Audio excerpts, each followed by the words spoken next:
Jack Parsons had a sex magic partner in the OTO named Marjorie Cameron. Whilst staying with her friend Renata Drux in Hollywood, Marjorie Cameron confessed that she had been part of the Babylon working ritual. She said that it had been devised by Jack Parsons, L. Ron Hubbard, Aleister Crowley and Manhattan Project scientists based at the Los Alamos Atomic Bomb Research Unit, headed by Jewish scientist Robert Oppenheimer.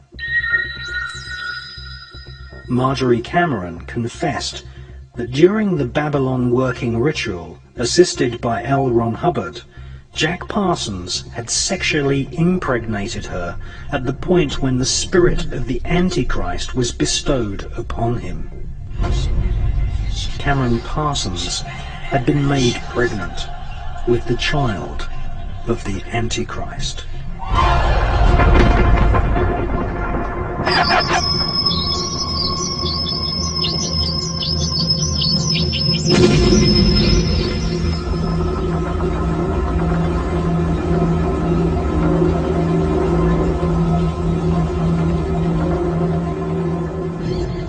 They were breeding what the Kabbalah describes as a golem, or a golem.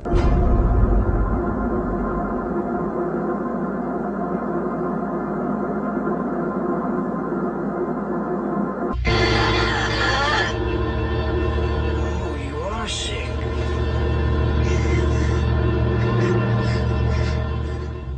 A golem is an artificially created humanoid, usually made from dead human body parts, which is animated by the magician chanting incantations and mantras.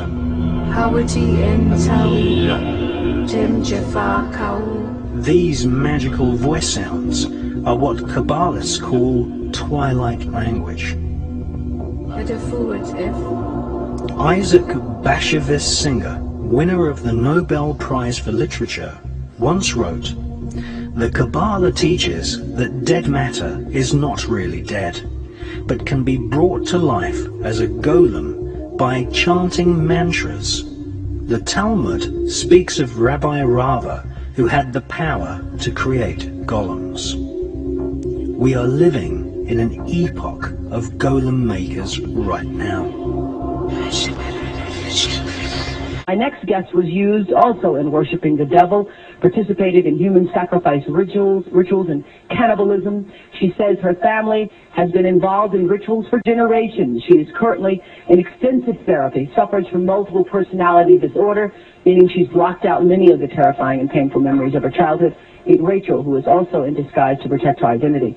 You come from generations of ritualistic abuse? Yes, my family has an extensive family tree, and they keep track of who's been involved and who hasn't been involved. And it's gone back to, like, 1700.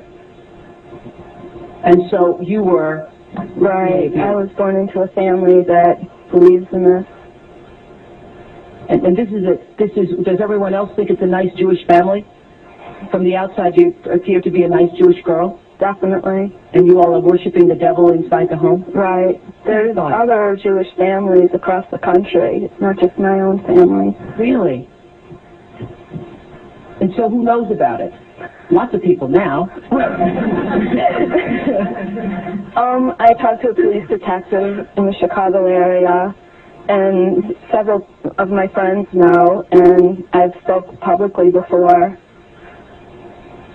And so when you were brought up in this kind of evilness, did you just think it was normal? I've blocked out a lot of the memories I had because of my multiple personality disorder. But yes, I mean, it's like if you grow up with something, you think it's normal. Mm-hmm. I always thought. So what kinds of things? You don't have to give us the gory details, but what kinds of things went on in the family?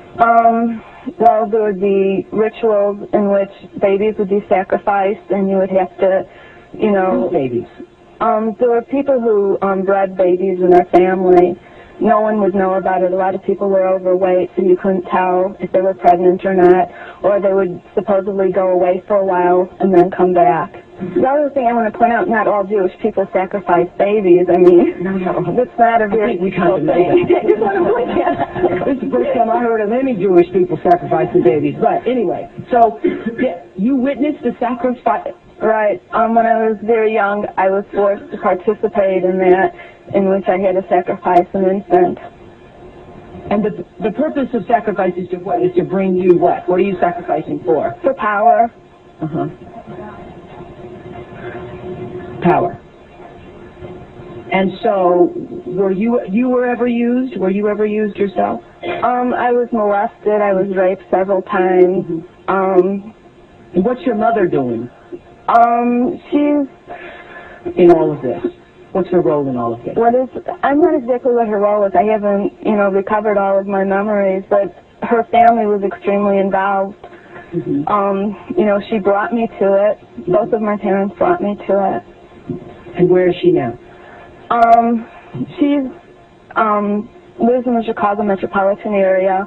She's on the Human Relations Commission of the town that she lives in, and she's an upstanding citizen. Nobody would suspect her. Were you raised with a sense of right and wrong, Rachel? Yeah. I mean, it's like I had both. I mean, to the outside world, everything we did was proper and right, and then there were the nights that things changed, that things just got turned around. What was wrong was right, and what was right was wrong. That's what helps to create to develop MPD.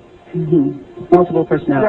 Right. Now, in your family, did you all call it worshiping the devil? No, I don't know. It was just evil, these things you did. Right. Well, I said it was evil, and they said it was good.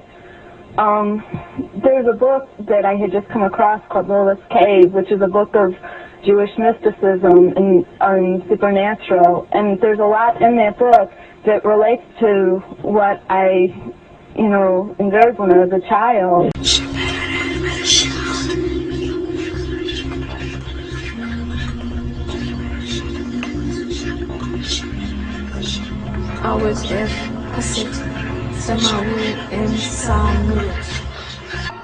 Interestingly, the devil in Rosemary's Baby is played by none other than Anton LaVey, founder of the American Church of Satan.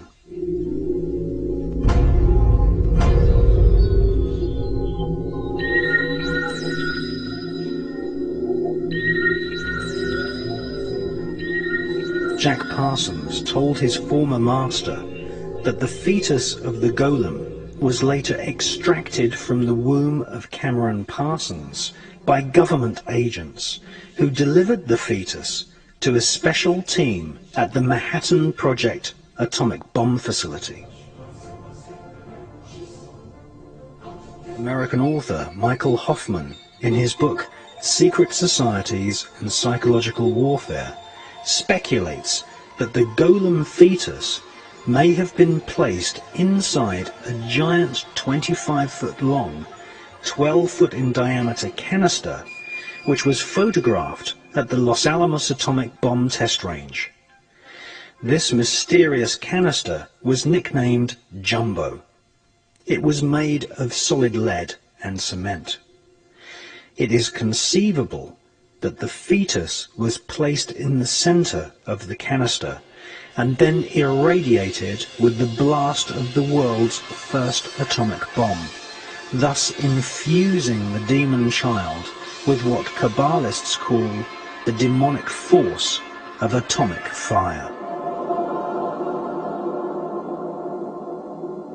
2 years later, Parsons revealed to his mother that his Golem child had lived, and that it was female. A fan of ancient Indian mantras was the Jewish evil genius Robert Oppenheimer. His team of Manhattan Project scientists took advanced alchemy to its absolute evil limits.